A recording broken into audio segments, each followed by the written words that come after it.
پاک علیہ السلام نے نا ایک جگہ وضو کیا تو حضور کے جسم نور سے جو وضو کے قطرے لگے نا، جنہ نے دل بر جانی ڈٹھا او وکھیاں ہی تک لیاں.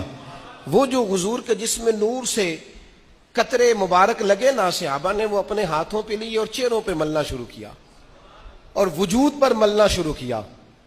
اللہ کے محبوب علیہ السلام غور سے محبت کا یہ جذبہ دیکھ رہے ہیں. حضور فرمانے لگے کس چیز نے تمہیں مجبور کیا یہ کرنے پر؟ تو عرض کی یا رسول اللہ صلی اللہ تعالی علیہ وسلم آپ کی محبت نے. حضور محبت نے یہ جذبہ ہمارا بنا دیا ہے.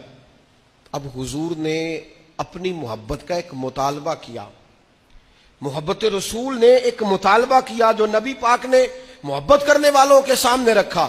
اور آج آپ اتنی بڑی تعداد میں آئے ہیں، میلاد کا دن ہے، یہ جو اپنے محبت کرنے والوں سے نبی پاک نے